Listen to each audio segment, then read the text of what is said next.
This is boat number 88, real time. What is this boat? 40, 50 feet out there? 60? That's a 25-foot boat.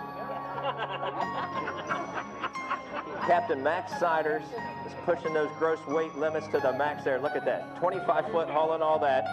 Hundreds of blue net lights with 150 feet of blue rope. 3 dolphins on there, 2 trees, nothing but Christmas music.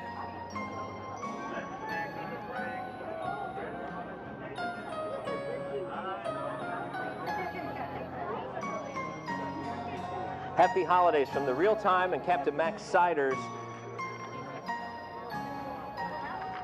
Fantastic job.